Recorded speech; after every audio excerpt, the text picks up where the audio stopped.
the privilege to present you about securing all your Kubernetes secrets using a KMS provider plugin with Hashicorp Vault. Large topic, so we kind of created a menu today, and the menu is about why is managing secrets on Kubernetes a challenge? How can we incorporate a zero trust security model and make sure that it fits the Kubernetes environment? We'll have also a demo. And last but not least, we have questions and answers. Actually, to make sure that we address all questions, make sure that you can pose those questions directly in the chat during the talk. And my colleague Jenke, who is co-hosting the webinar with me here, she will look at those and make sure that we can address them. So the first question I would expect to have from you guys is, who am I? Well, that's a fair question. So my name is Romuald van der Poel. You can call me Ram. It's shorter, it's easier. And I'm actually working at Red Hat as an open transformation lead. So my role is to help organization to adopt technologies like containers, automations, agile practices, and DevOps. And on the other side of, I would say, my passion about open source, I have the privilege to be an open source strategy advisor at Ondat, a company I've been working for last year. So shout out to Ondat. Thank you for this, because it allows me to promote open source and help also Ondat to get more open source project like this one, Trousseau, that we're going to discuss about in the community, so that you can enjoy such a great project to secure everything related to secrets in Kubernetes. You can reach out to me. You can reach out using my email address, ram@trousseau.io. I'm available on Twitter, on GitHub, and on Slack, also hosted by Ondat. So you can find me in different places. All right. So why is managing Kubernetes secrets a challenge? I think I just put that in a threefold, like three separate topics. First of all, I consider one thing, which is the legacy separation of duties. And most of the Kubernetes admins are infra folks. And as a member of that group, I was never asked to deal with anything related to secrets, simply because we were asked to deliver infrastructure for the applications and developer teams. And they were the one in charge of connecting the application with any services like a database, meaning that they would be the one in touch with the DBAs, the database admins, or the security teams to get those credentials in order to have access to those services. So without any concern from our side, aka the infrastructure side. Then the beauty of Kubernetes happened. And to get the most of containers and container platforms like Kubernetes, adapting agile practices is desirable to reduce the lead time in processing activities between different teams. Those teams usually are siloed and they have their own SLAs and agendas.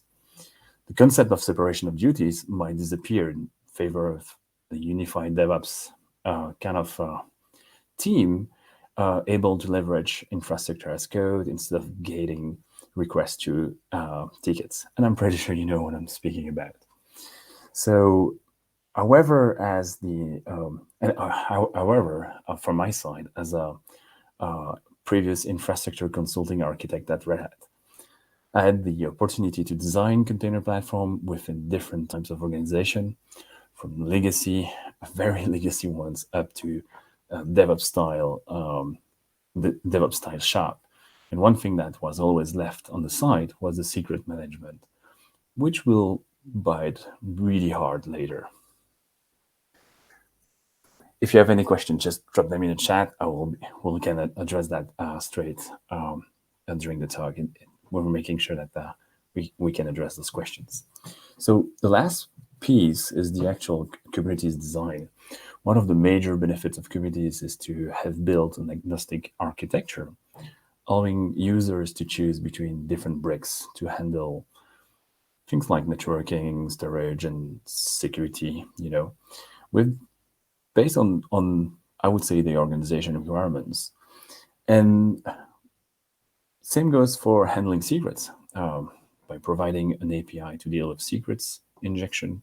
So straight from Kubernetes project, the Kubernetes scheduler and the API servers, very simple. And it stays in the platform, up to using an external key management service, a KMS, to access those secrets outside of the platform. And actually, without even dealing with the API from Kubernetes, it could be straight from the application to the KMS, and that's it. One other major design of Kubernetes is to rely on etcd, a key value data store, storing and tracking the state of the cluster and all its components. And if you're doing the secret injection with the Kubernetes native API, that's where the actual secrets will land. It's in etcd. So using an API design requires guaranteeing the transit of data to the key value store, that specific etcd. And to do this, all the payloads have to be encoded in base 64. This approach has been done for ages, and you might not know it, but we're using that every day in web services and emails. However, this is just an encoding. This is not encryption. So storing a secret encoded in base 64 is about the same as tweeting it in the wild, so don't do that.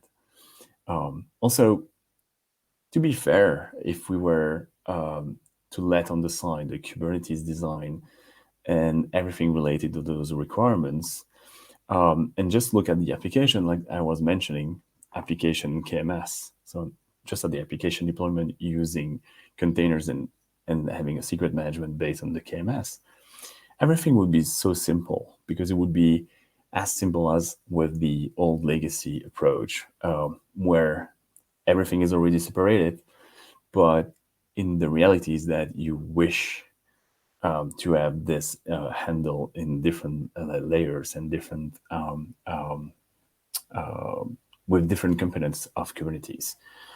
Because it's not only about the application. There's also low level components that need to store secrets in the etcd, and they cannot do it straight with a KMS. So it's really important.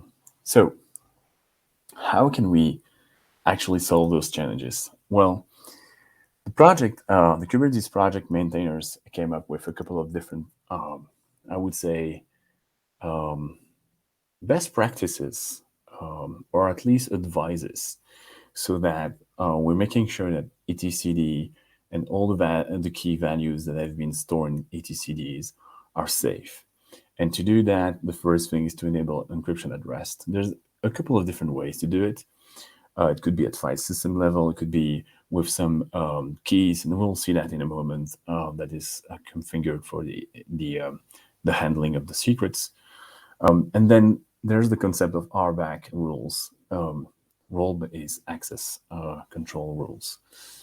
These should always be there. Whatever you're doing, how are you going to handle the secrets, you need to put those rules in place so that you're making sure that you can restrict from the different profiles in your organization, from the admin up to the developers, application teams, and so on, who can have access to what, who can read what, who can modify the payloads, and so on. So it's really important. And this is actually two of the best practices that the Kubernetes maintainers came with.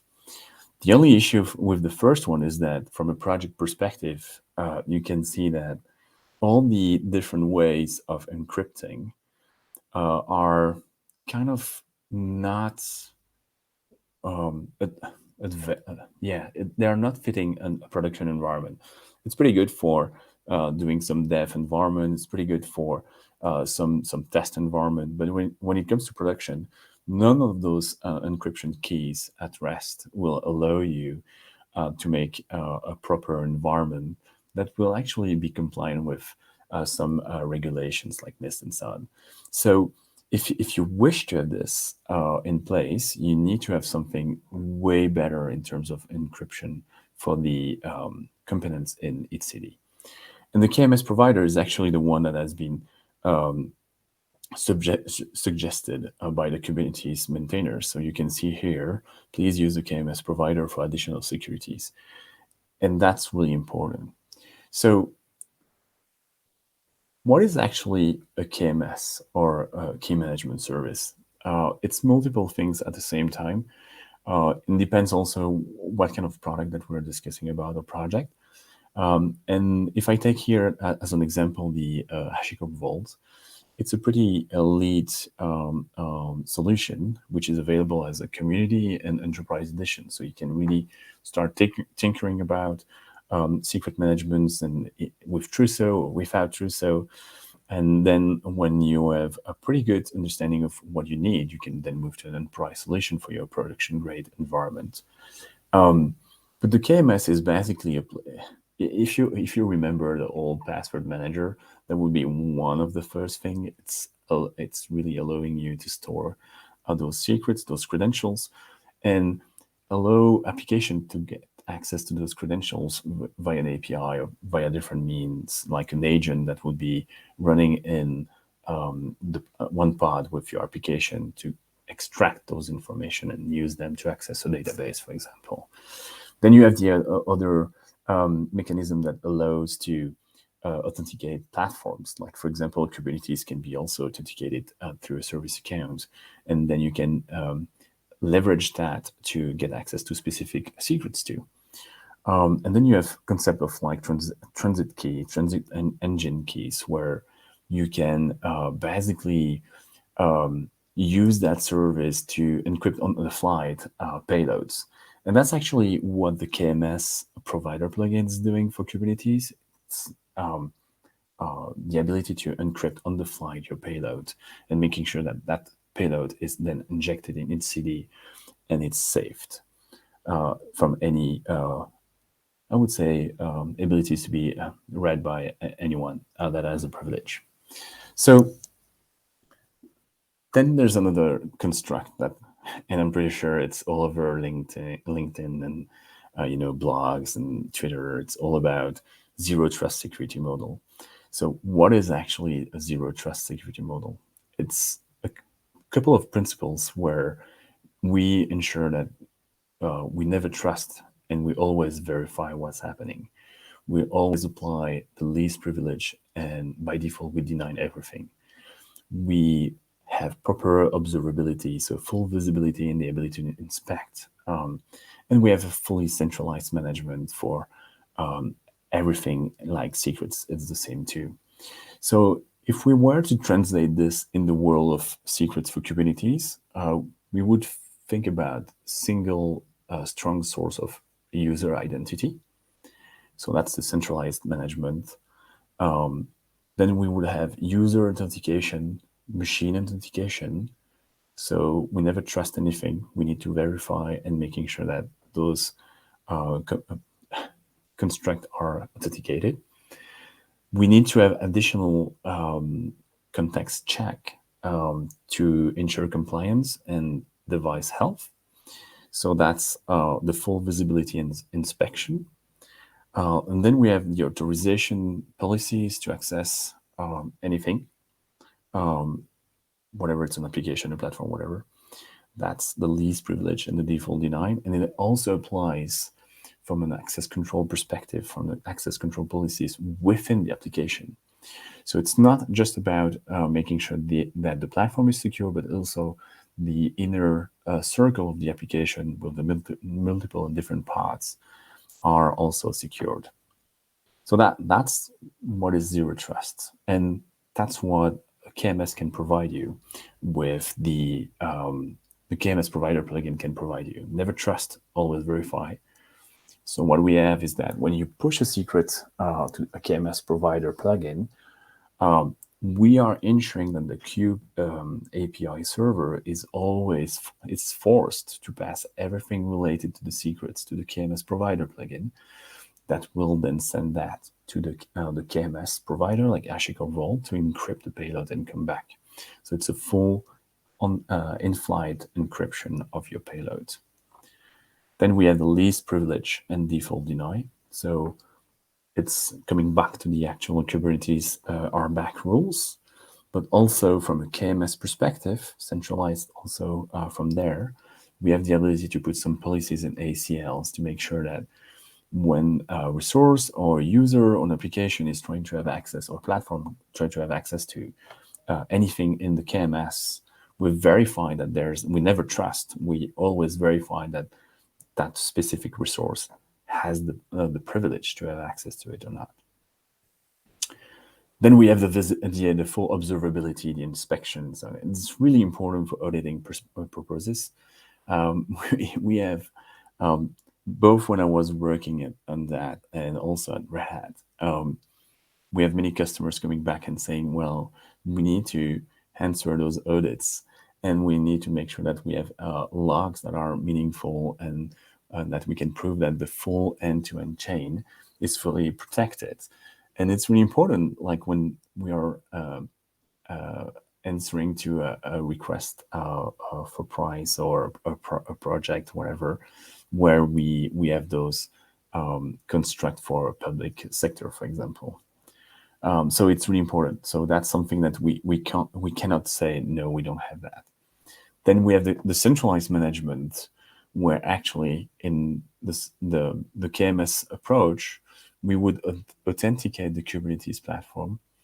We will use access policies to make sure that the platform actually has the ability and the privilege to access some resources on the KMS side. And we will also have the ability to access a secret transit engine that will allow to on-the-fly encrypt data. So everything is in the KMS. We just have like the KMS provider plugin. It's kind of a broker for the API server, the Kubernetes API servers, to make sure that everything that we handle from a secret management perspective is fitting that model, and that we're leveraging the KMS to protect every resources in the platform, the Kubernetes cluster. So how does it translate?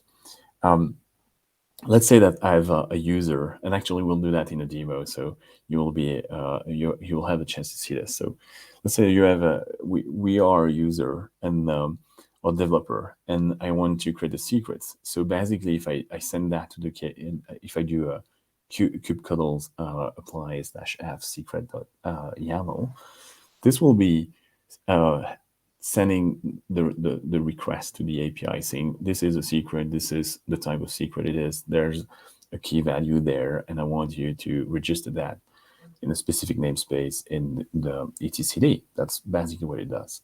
If you do that, on that instance, all the payload is fully readable, so there's no encryption. It's just encoded in base64, and actually you will be the person to do the encoding, so you know that it's base64. That's it. If you're using a KMS plugin provider, in this case Trousseau, with like a vault, what you do is that when you do exactly the same thing, we're not changing the behavior of anything. We're not asking anyone to learn new tricks, new API that are not Kube native. We're not asking you to use any new CLI or whatever, like you would have with Vault for every element. Here, what we do is that we have exactly the same thing. We do the kubectl apply -f secret.yaml. That request and the full payload is going to be sent over to the Kube API server. And the Kube API server, instead of sending that to the etcd, says, oh, wait a minute, I have a specific request for all the secrets management. I need to send that to Trousseau.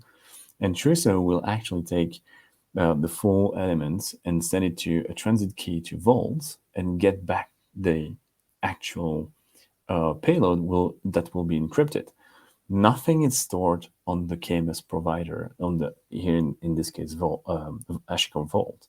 Nothing is stored there. We're just using a transit key that will be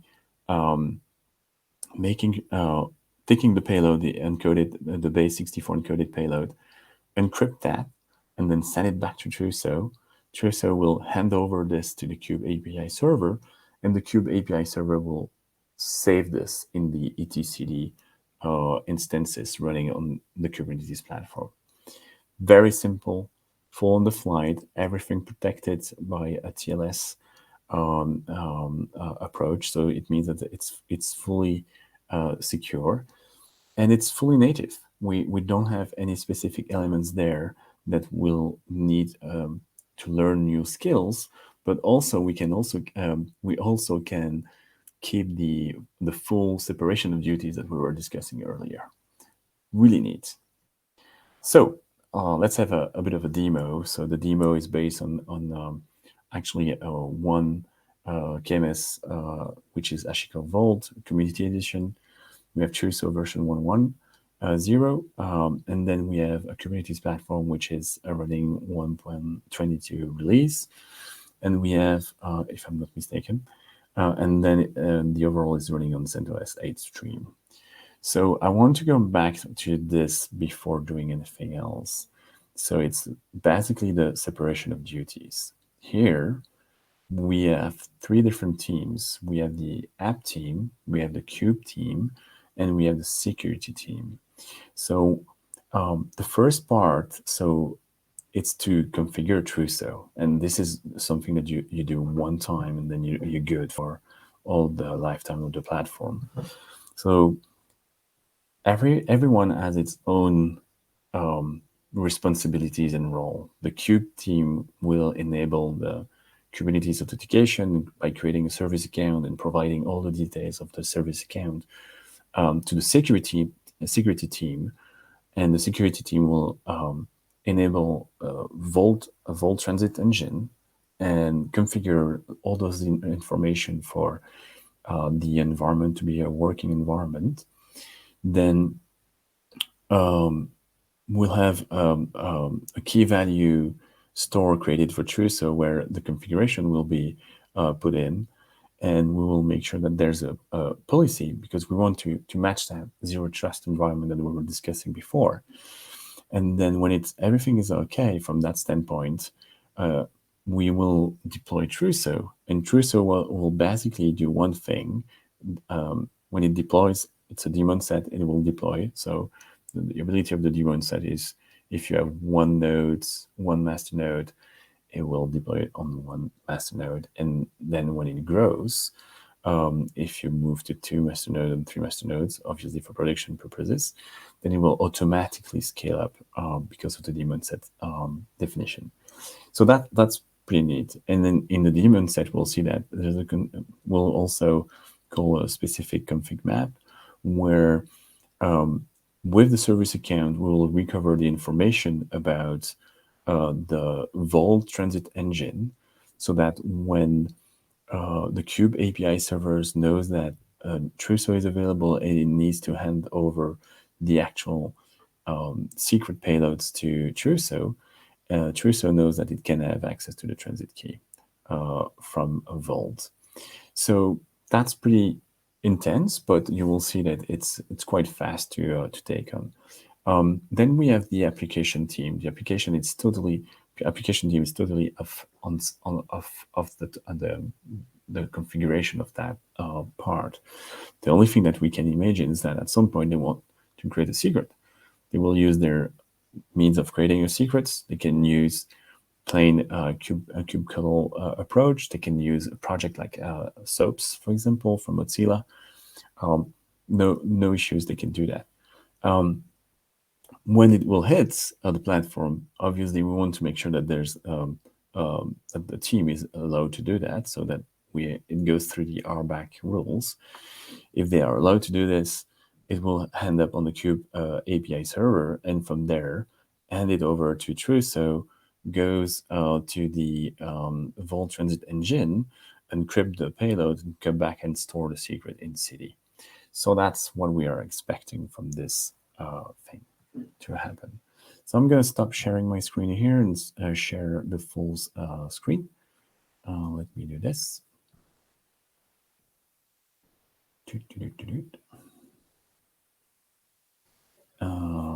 Share screen window. Here we go. You should be able to see my screen right now. So on the left side, I have the Vault here already started. I deployed a development environment for the Vault Community Edition, and I have a couple of things. So yeah, I didn't clean my screen. Naughty boy I am. Let's see. We'll basically have a look at the configuration. So it's a very small cluster, as I was mentioning. 2 nodes just to look at the daemon set and the behavior of the daemon set. 122.7 as mentioned. If I look here, this is the KMS side, and here it's the actual cluster. It's the node, the master node 1. So you can see it's the test and dev environment, Kubernetes, and so on. And here we have the Hashicorp Vault 01. So the first thing that we want to do is to create the actual service account. So you will see that at this stage, when I create my service account, I do a kube. I'm not going to comment everything in here, but basically I'm creating a service account vault of, and then from there I apply a specific configuration for this here that tells what kind of resources we're looking at from an RBAC perspective and so on. And then from that perspective, there's one thing I need to do here. It's actually export my variables. So here I can see that I exported my variables to have access to the vault and using the root token. Don't use the root token. It's just for the demo. In production environment, you want to create a specific token for this, and then you can have access to this. Remember, never trust, always verify. At that stage, we created on that side the service accounts. We have a couple of things to do here. So we'll start creating the enabling and creating the transit engine for, oh, that's something that doesn't go well here. Oh, I know why.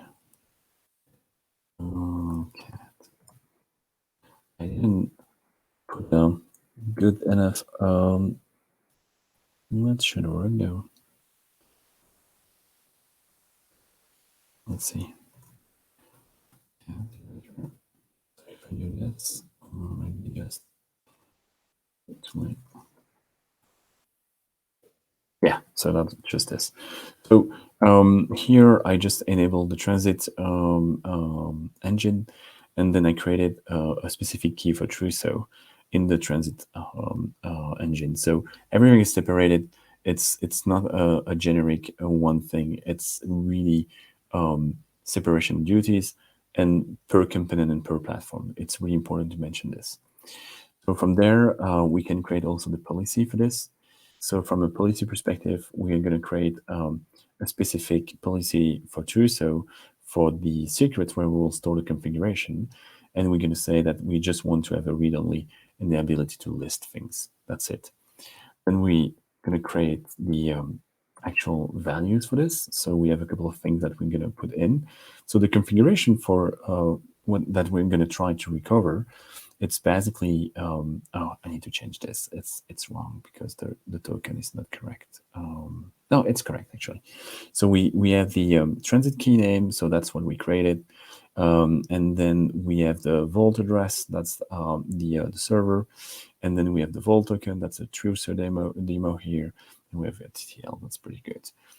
All right. So at that stage, we need to enable the actual Kubernetes authentication for Vault. So we're going to do 0.5 here. So what we're going to do here basically is to take a couple of different elements that we need to put, because what the way it's working, it's using a set of certificates using a GWT token.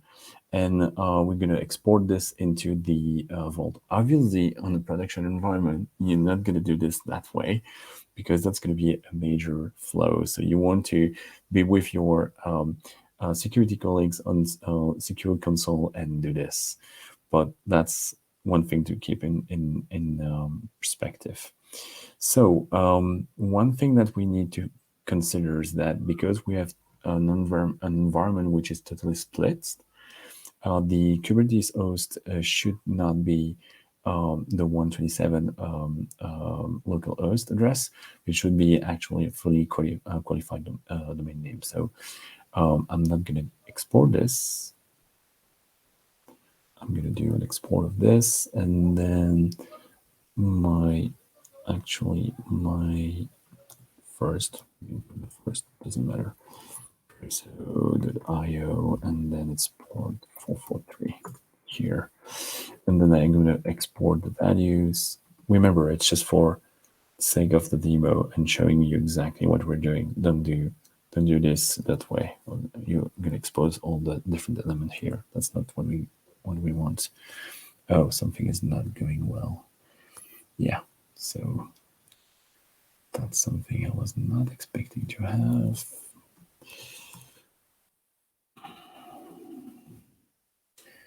Yeah, that's the pleasure of live demo.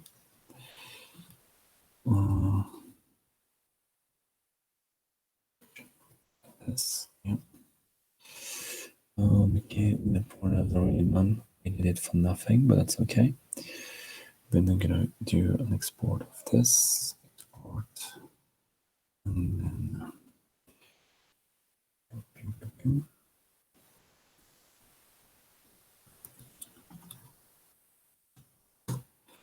and then the last part, which is the issuer.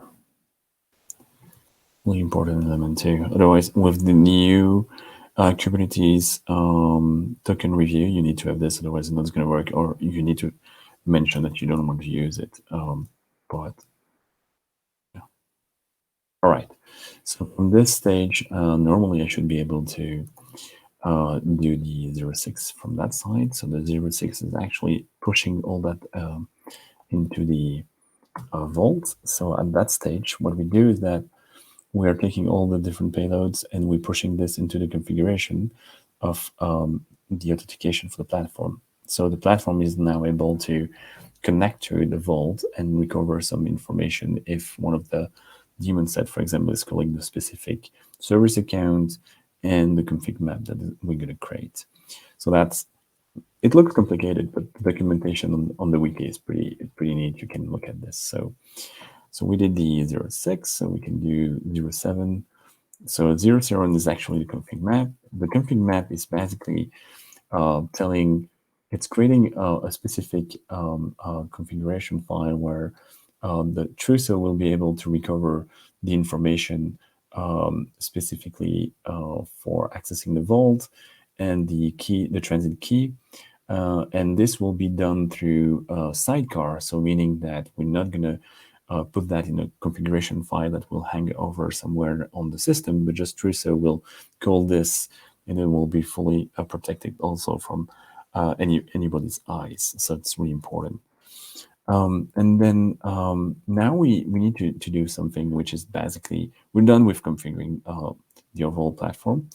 So the vault side. So one thing that we need to care about is the actual API manager. So, and that's something we did not mention earlier. So here, if I look at the configuration, I can see that I'm saying to the Kube API server that I want to use an encryption provider configuration file, which is located there. And that is basically where everything lies for accessing the resources that we want to do. For the moment, the KMS part is fully commented, and the only thing that we have is the identity. So at that stage, when we push secret in, everything will be saved in etcd without any encryption. So that's going to be full readable information, and we'll look into this. And that's something really important to consider. And then we have another file, which is really important. It's the actual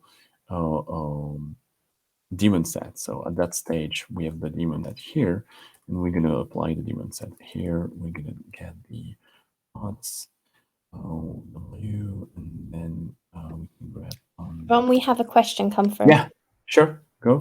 How is it different from the Kubernetes native secret encryption at rest?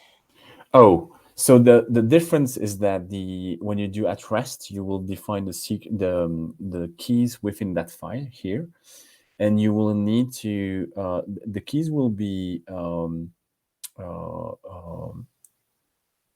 readable too, so they will be here. So you basically anyone who can have access to the file will have the ability to get the key and decrypt any secrets. That's the first thing. The second thing that is different is that when you need to do a rotation of the keys, you need to create a second entries with the new keys and then do a manual replacement of all the secrets in the etcd instance.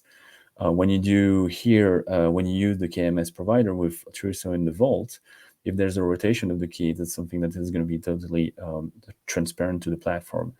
You will just see the versioning of the the transit engine key changing in the payload. I will show that in the example. Is this answering your question? Maybe. Maybe. Yeah. If the person can put like a yes or no in the chat, that's going to be fantastic. I'm continuing. So here we created the config map, and then now I'm going to do a kubectl apply. If I configured everything correctly, I should be able to have the Trousseau daemon set coming up. So here we go. So it's going to initiate. We have different stages. So the first is to get the init, where we can see some work happening here. Let's see if it can init. The certificate is not valid, I guess.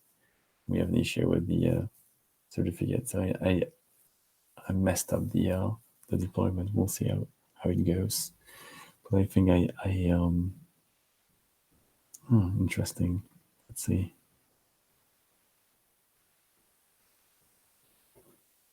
Token review. Certificate is valid for Kubernetes default, but not Trousseau. Oh yeah, let's see. Rom, the person responded yes, thanks. Okay, that's perfect. So in the meantime, I have a challenge here with my definition of secrets. So I created this. Let's see.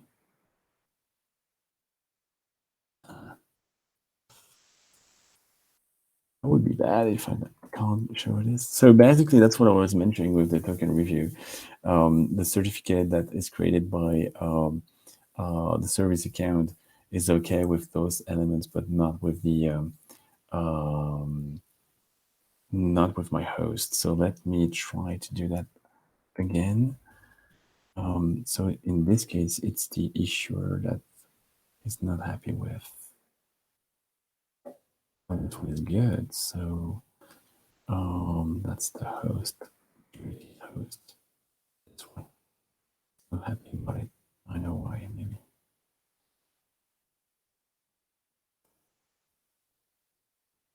See if it's just this or tdev q. Let's see. We can go pushing back this. Then do kubectl delete 08.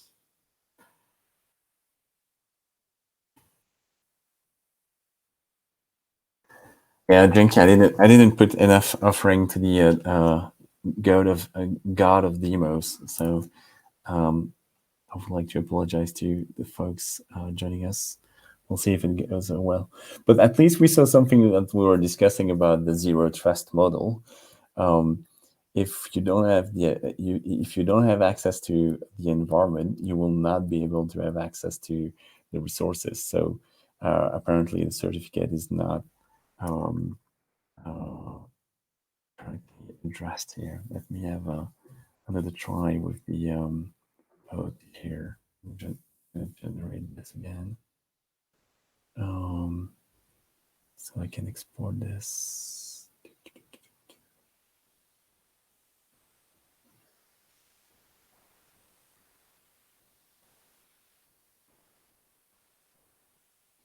Let's see. Oops, what's happening here? I don't want this. This first thing, and then can do here.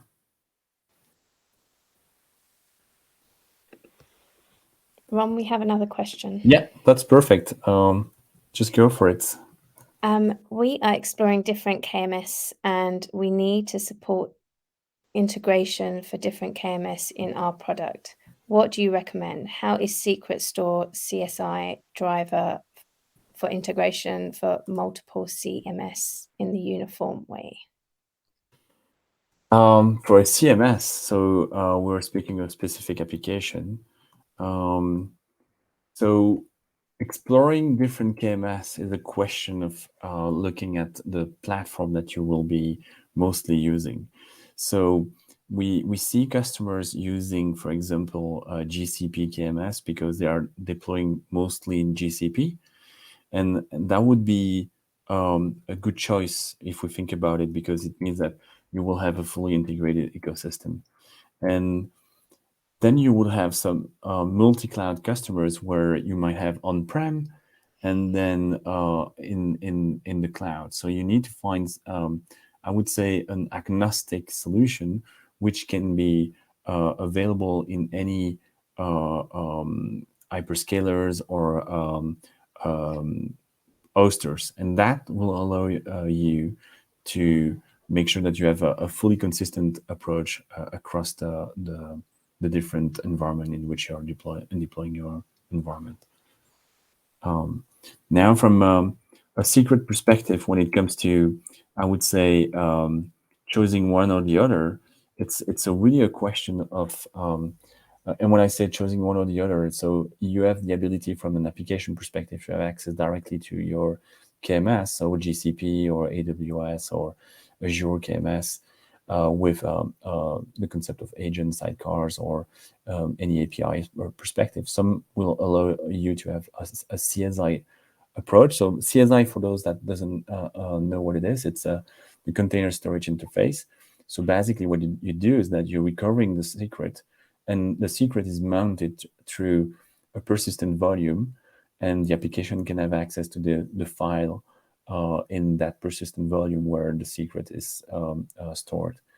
I usually don't like that solution, and the reason why, it's because you can find a couple of good ways to have access to a PV resource outside of any namespace, because despite the fact that a PV will be a PV, so persistent volume is not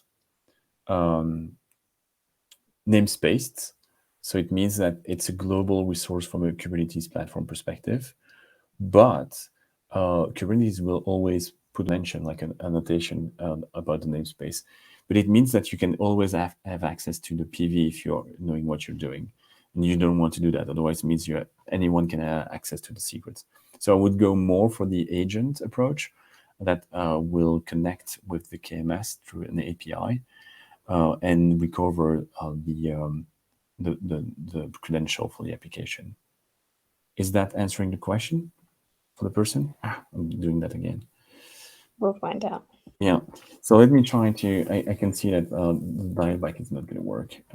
So this is my my major issue with this certificate. It's because I'm not having, it's a self-signed certificate, so I might not be able to do the demo. I'm going to try to re-export this again.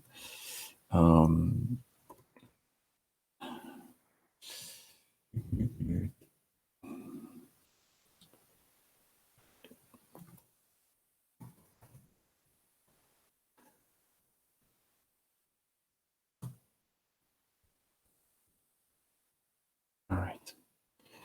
Now let's try to apply this need. I'm gonna verify everything. Yeah, we can do that. So basically, this is the daemon set for the KMS provider for Trousseau. So what we have is that we're looking at that we're deploying on the control plane. We have a couple of selectors for that. We are calling the service account, the Vault O that we did. We created together. And then from there, we have the Vault agent. So that's the difference between the CSI and the approach. So here, it's kind of using an approach like a CSI, but what we do, it's it looks like it, but it's actually the agent which is trying to mount that secret and provide it through what the Hashicorp Vault is calling a sync. And that's where something that everything is encrypted, no one can read the thing. It's only the actual other part can have access to it. And then the Vault KMS provider, which is here Trousseau version 111, we skipped the verify for the Vault, so that's good because it's self-assign. The Vault namespace here, it's in case you're using an enterprise version of Vault, because in enterprise version of Vault, you can namespace different key value stores and so on. And then we mention what we want to have access from the file and so on. So everything looks okay from here. Boom, boom, boom, boom, boom. So yeah, looks okay. Let's try to play it again. See how it goes. Hopefully this will be happy about it. Now, so I have definitely the issue of the token review here with the certificate, and I'm sorry for that. So I will not be able to carry that demo out, and I'm sorry for this. What I'm going to do is that I'm going to show, let's see, end screen share. And I'm going to There's another question that's come through. Go for it. It's best. You might need to look at it because there is some code there.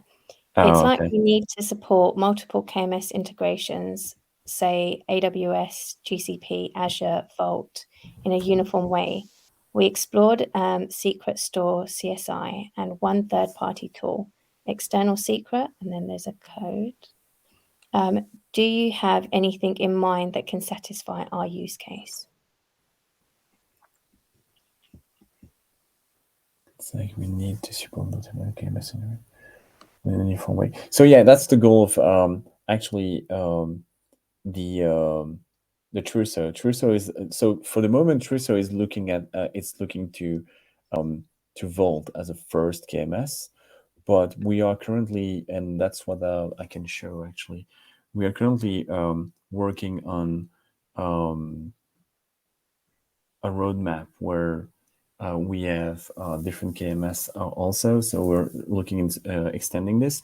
So this will allow you to have a broker where any KMS that you might have, you can address that through Trousseau. So meaning that Trousseau can be the Swiss knife of all the KMS that you have. One thing that you need to consider when you have multiple KMS integration, and I guess it's because you're trying to have like a fully multi-cloud approach, is one platform, except if you go directly from an application level where you can have multiple, you can address multiple KMS. The platform itself can support only one KMS. You can have multiple versions of the KMS, so in terms of rotation of skis and so on, but you can't have different KMS. Like you can't have like AWS KMS and Vault at the same time on the same Kubernetes platform. You need to make a choice of it. So if you're looking into having a KMS, multiple KMS in different environments, and address them in a uniform way, Trousseau would be a good fit. If you have one Kubernetes platform and you want to have multiple, addressing multiple KMS, then that you need to go through indeed something like a CSI approach for the secret store, or use directly the API from the KMS in question for the application. Yes, that would be the way I would do it. Is it answering the question? Thanks. Yeah. We'll find out. Yeah, we'll find out. Yeah, for sure. So any other questions? So yeah, so let's go back to this. I'm really sorry to the audience for missing out on the demo here, but so basically from a deployment perspective, here we go. That's exactly where I was trying to demonstrate. And at some point, so basically here it's all the code, so you can have access to this. That's the config map, the daemon set. And then in theory, what we do is that we changed after the file, so to point to the KMS. At that stage, the KMS will handle all the secrets there. One thing I can show you also, despite the fact that it's not deploying, is the their secrets here. So when you do this, so basically I created a secret in the namespace default, my key, my data not encrypted, which I was hoping to replace after with Trousseau, but no luck with the certificate there. So when you look into the etcd instances, you can have a look at what the file, what the entry is. So if you look in the registry secret default secret 1, then here you can see that you have actually a version. So it's a Kubernetes secret, it's version 1. It's a secret where it's in the default namespace. And then it tells you a couple of different things, like this is my key. And actually, you have the right here. So you have the key the key pair, my key, and then my data not encrypted. That's exactly what we put here.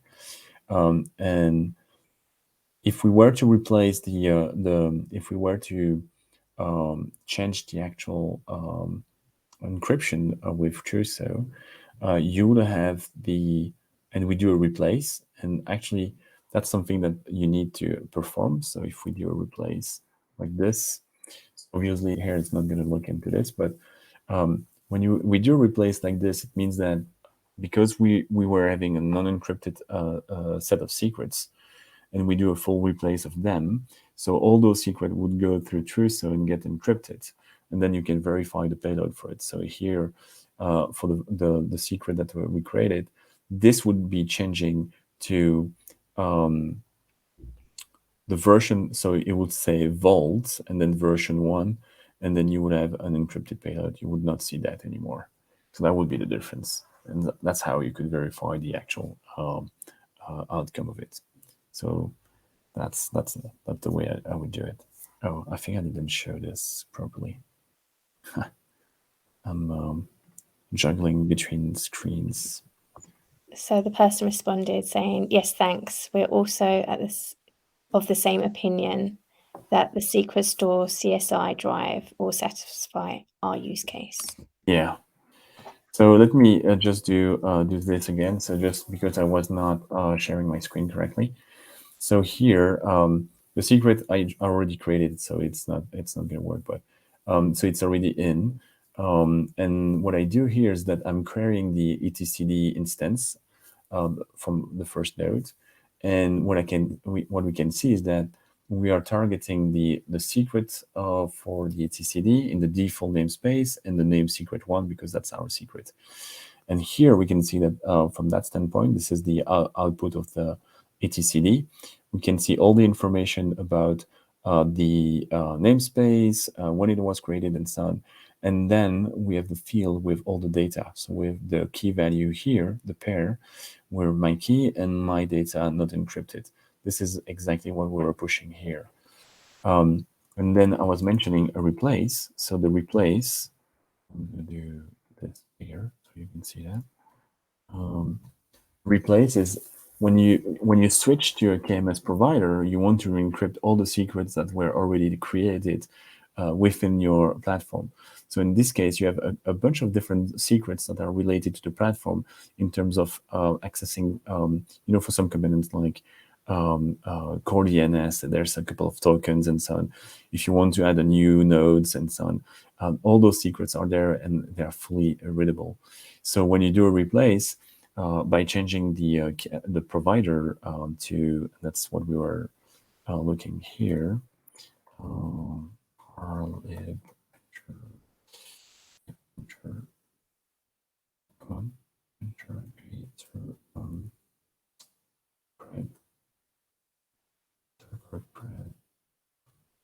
Vault here. So when we switch from identity where it's fully exposed to the KMS, in this case, we do the replace, all the secret will be re-encrypted. And then instead of having that header here, you will see Vault as a mention here with the version of the key. and you will not see anymore the unencrypted payload like this, but it will be fully encrypted. So that's it from this. I'm sorry for the demo though. So I will put back the end of the slides.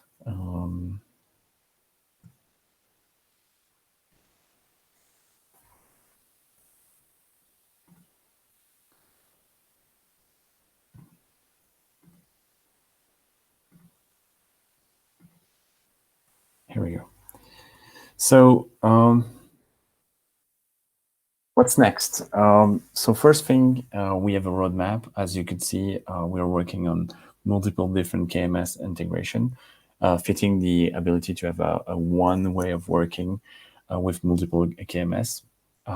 Obviously, it's always depending on the scenarios that you're looking at. And then we're looking into